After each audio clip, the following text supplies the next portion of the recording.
சிவாஞ்சி பேசுகின்றேன். நான் இன்று பேச இருக்கும் தலைப்பு என்னவென்றால், ஆல்டர்னேட்டிவ் ஏஐ, ஆல்டர்னேட்டிவ் இன்டெலிஜென்ஸா, காட்னஸ் இன்டெலிஜென்ஸா?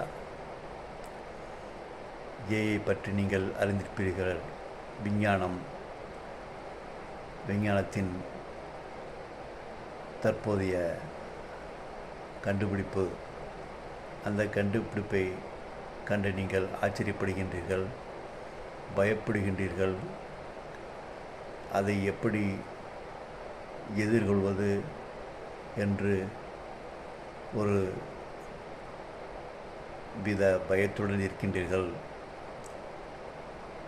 விஞ்ஞானம் மனித மனதால் விளைந்த ஒன்று. ஆனால் அதைவிட சிறந்த ஒன்று உங்களிடம் இருக்கின்றது. அது என்னவென்றால் காட்னஸ் இன்டெலிஜென்ஸ். ஆம்,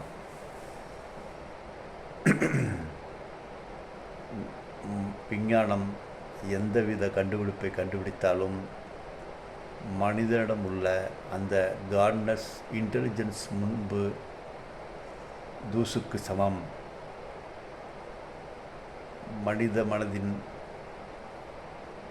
மனித மனதில் உள்ள ஈகோவின் வெளிப்பாடுதான் விஞ்ஞானம்.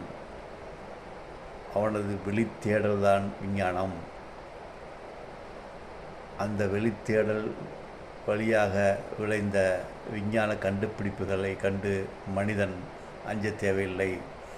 ஏனென்றால் அதை சமாளிக்கும் சக்தி அவனுக்குள் உள்ள காட்னஸ் இன்டெலிஜென்ஸ் மட்டும்தான் சமாளிக்க முடியும்.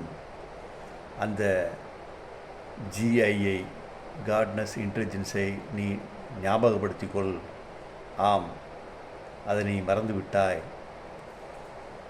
அதனை நீ ஞாபகப்படுத்தி கொண்டால் விஞ்ஞானத்தால் வரும் எந்த கண்டுபிடிப்புகளையும் நீ சரியாக பயன்படுத்த ஆரம்பித்து விடுவாய்.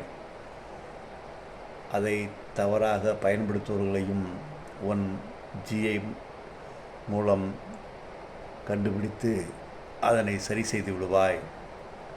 உனது ஜிஐயை கண்டுகொள். உன்னுடைய ஏஐயை விட மனித மனதால்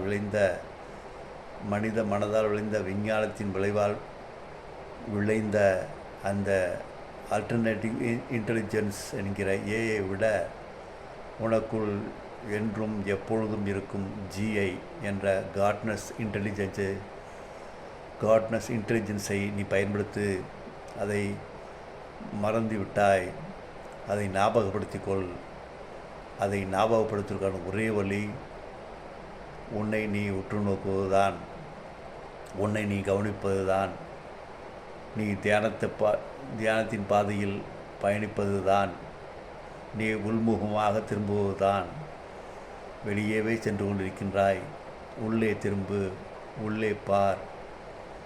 உனது அற்புதமான ஒரு காட்னஸ் இன்டெலிஜென்ஸ் உனக்காக உதவ காத்து கொண்டிருக்கின்றது. விஞ்ஞானத்தின் வெளிப்பாடுகளால் நீ எவ்வளவு பாதித்தாலும் அதனை சரி செய்வது உனக்குள் இருக்கும் அந்த ஜிஐ தான், காட்னஸ் இன்டெலிஜென்ஸ் தான். அந்த இன்டெலிஜென்ஸை நீ ஞாபகப்படுத்திக்கொள். நீ இப்பொழுது ஒரு மயக்கத்தில் இருக்கின்றாய், கனவில் இருக்கின்றாய், உறக்கத்தில் இருக்கின்றாய்.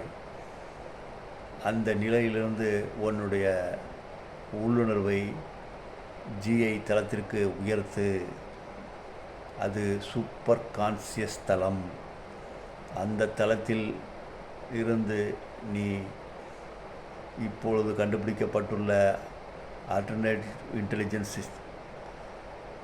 வழியாக வெளிப்படும் பிரச்சனைகளை எளிதாக சமாளித்து விடுவாய். ஆகவே மனிதா, உன் ஜிஐயை கண்டுகொள். உனது ஜிஐ தளத்தை, உன் ஜிஐ தளத்திற்கு உன் சக்தியை திருப்பு. அது உனக்கு உதவ காத்து கொண்டிருக்கின்றது. உனக்கு ஏற்படும் எந்த பிரச்சனையும் சரி செய்ய காத்து கொண்டிருக்கின்றது. ஏனென்றால் மனிதன் அந்த காட்னஸின் பிரதிபலிப்பு தான். அந்த காட்னஸிலிருந்து உதித்தவன் தான் மனிதன். அந்த மனித மனதின் விளைவுதான் விஞ்ஞானம். மனித மனதின் ஈகோ மைண்டின் விளைவுதான் சயின்ஸ். ஆனால் அதை மேனேஜ் செய்யும் சக்தி மெகா சயின்ஸ் என்ற ஜிஐ தளத்திற்கு உண்டு. ஆதலால் உனது ஜிஐ தளத்தை உயிர்ப்பிற்கச் செய். உன் உயிர் சக்தியை அதன் பக்கம் திரும்பு. அதனை நீ பயன்படுத்தி நீ உனக்கு எதிர்வரும் துன்பங்களை சமாளித்துவிடு.